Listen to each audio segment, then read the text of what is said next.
Hello friends, எல்லோருக்கும் வணக்கம். இது நம்மளோட ஹெல்த்தி லைஃப் ஸ்டைல் சேனல். இன்றைக்கி நம்ம சேனலில் ரொம்பவே சூப்பரான ரொம்ப ஹெல்த்தியான சத்து மாவை வச்சு எப்படி சாக்லேட் பிஸ்கட் பண்ணலான்னு பார்க்கலாம் ஃப்ரெண்ட்ஸ். டேஸ்ட்டு அப்படியே பூஸ்ட் பிஸ்கட்டோட டேஸ்ட் மாதிரியே இருந்தது ஃப்ரெண்ட்ஸ். பாருங்கள் எவ்வளோ க்ரன்ச்சியாக இருக்குதுன்னு பாருங்கள். ரொம்பவே சூப்பராக வந்துச்சு. இதை ரொம்ப சிம்பிளாக செஞ்சிடலாம். இதுக்கு தேவையான பொருள்லாம் பார்த்துடலாம் ஃப்ரெண்ட்ஸ். இதுக்கு நான் 1 கப்பு சத்து மாவு எடுத்துக்கிறேன்.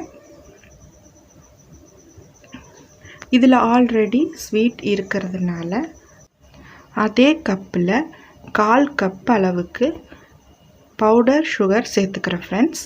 சர்க்கரையை பவுடர் பண்ணி வச்சுருக்கேன், அது 1/4 கப்பு. நீங்கள் எந்த கப்பில் அளக்குறீங்களோ அதே கப்பில் சுகர் அளந்துக்கோங்க. நீங்கள் ஒயிட் சுகருக்கு பதிலாக நாட்டு சர்க்கரை கூட இதில் சேர்த்துக்கலாம், ரொம்பவே நல்லாயிருக்கும் டேஸ்ட்டு.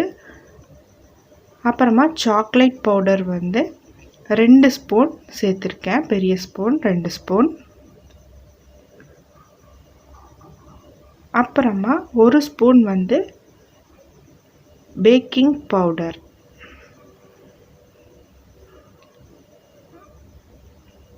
அப்புறமா நம்ம சமையலுக்கு யூஸ் பண்ணுற உப்பு 1/4 டீஸ்பூன்.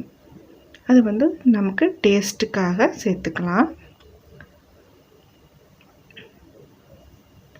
நீங்கள் சாக்லேட் பவுடர் சேர்க்காம கூட நீங்கள் இதை செய்யலாம், நல்லா தான் இருக்கும்.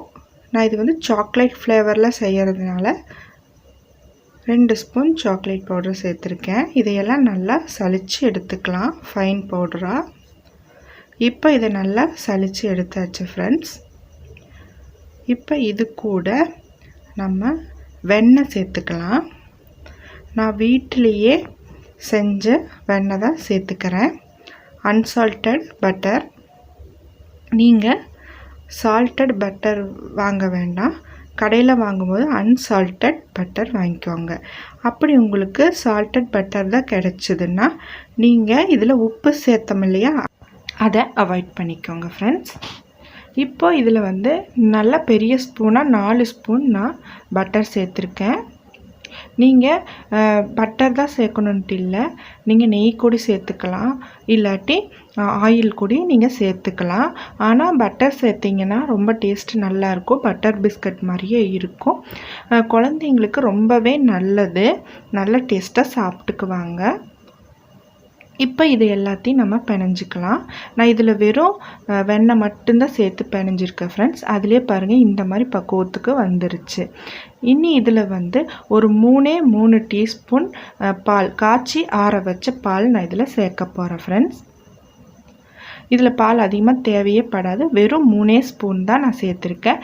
நீங்கள் ஒவ்வொரு ஸ்பூனாக சேர்த்து பிசைஞ்சுக்கோங்க. பாருங்கள் இந்த மாதிரி பக்குவத்தில் இருக்கணும், நல்லா சாஃப்டாக இருக்கணும்.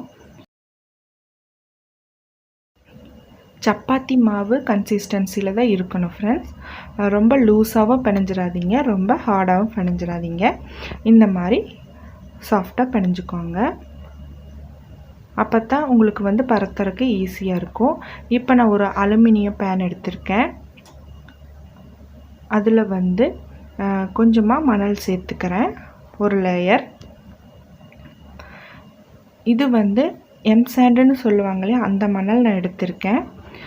இதை நான் ஒரு 10-15 டைம் நல்லா வாஷ் பண்ணிட்டேன். அதோட கலர் எல்லாம் அழுக்கெல்லாம் போயிருச்சு. அப்புறமா அதை எடுத்து நான் நல்லா வெயிலில் ஒரு பரந்த தட்டத்தில் போட்டு நல்லா வெயிலில் வச்சு சூடு பண்ணி ஒரு பாக்ஸில் போட்டு ஸ்டோர் பண்ணி வச்சுருக்கேன். நான் உப்பு தான் யூஸ் பண்ணிகிட்டு இருந்தேன். அது ரொம்ப நாள் ஆக அது ஒரு ஸ்மெல் வர ஆரம்பிச்சிருச்சு. நம்ம எது கேக் வச்சாலும் பிஸ்கட் வச்சாலும் அது ஒரு ஸ்மெல் வருது. அதனால் மண் போட்டிங்கன்னா அந்த மாதிரி ஸ்மெல் எதுவுமே வராது. எவ்வளோ டைம் வேணால் நீங்கள் அதை ரீயூஸ் பண்ணிக்கலாம். இப்போ இதை ஒரு 10 நிமிஷம் மூடி போட்டு ப்ரீ ஹீட் பண்ணிக்கலாம். இது ஹீட் ஆகட்டும், அதுக்குள்ளே நம்ம மாவை ரெடி பண்ணிடலாம் பிஸ்கட்டுக்கு. இப்போது நான் பிசைஞ்சு வச்சுருந்த மாவை 2ஆக பிரித்து வச்சுருக்கேன் ஃப்ரெண்ட்ஸ். அதில் 1 எடுத்து நான் பரத்த போகிறேன். சப்பாத்தி பலகையில் தான் வச்சு நான் பரத்தியிருக்கேன். அது வந்து நல்லா ஈவனாக வராது. இந்த மாதிரி தான் உங்களுக்கு வரும். அதில் உங்களுக்கு என்ன ஷேப் வேணுமோ நீங்கள் அந்த ஷேப் வச்சுக்கலாம். நான் பாருங்கள் இந்த சின்னதாக ஒரு மூடி வச்சு அதில் தான் ஷேப் பண்ணுறேன். இந்த மாதிரி உங்கள் வீட்டில் இருக்கும் இல்லையா, அதை வச்சு நீங்கள் இந்த மாதிரி ஷேப் பண்ணிக்கலாம். அப்படி இல்லாட்டி குக்கீஸ் கட்டர் கிடைக்கிது, அதுலேயும் நீங்கள் செஞ்சுக்கலாம் உங்களுக்கு வேணுங்கிற ஷேப்பு. அப்போ நான் இந்த மாதிரி இட்லி தட்டத்தில் வந்து நெய் தடவி வச்சுருக்கிறேன். நீங்கள் ஆயில் கூடி இதில் தொடச்சிக்கலாம். நம்ம கட் பண்ணி வச்சுருக்கிற பிஸ்கட்டை அதில் வச்சுக்கலாம். இப்போ பாருங்க, நான் இன்னொன்று வந்து இந்த மாதிரி ஷேப்பில் கட் பண்ணி வச்சுருக்கிறேன். உங்களுக்கு கையில் எடுக்க கிடைக்கலனா இந்த மாதிரி கத்தி வச்சு நீங்கள் எடுங்க, ரொம்பவே ஈஸியாக வரும். இதை அப்படியே அந்த இட்லி தட்டத்தில் நீங்கள் வச்சுருங்க. பாருங்கள், இந்த மாதிரி மொந்தத்தில் நீங்கள் தேய்க்கணும். ரொம்ப மெல்லிசாக தேய்க்கக்கூடாது. இந்த மாதிரி கொஞ்சம் மொந்தமாக தேய்ச்சிக்கோங்க. தேய்ச்சி நீங்கள் எந்த ஷேப் வேணாலும் நீங்கள் கட் பண்ணிக்கலாம். டைமண்ட் ஷேப் கட் பண்ணிக்கலாம், ரெக்டாங்குலர் ஷேப் கட் பண்ணிக்கலாம், ரவுண்டு, எந்த ஷேப் வேணாலும் நீங்கள் கட் பண்ணி பேக்கிங் பண்ணிக்கலாம்.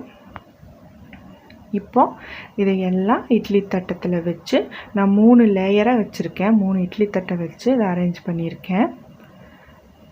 பேன் நல்லா சூடாயிருச்சு. இப்போ மூடி போட்டு இதை மூடி வச்சு 15 நிமிஷம் நான் பேக்கிங் பண்ண போகிறேன்.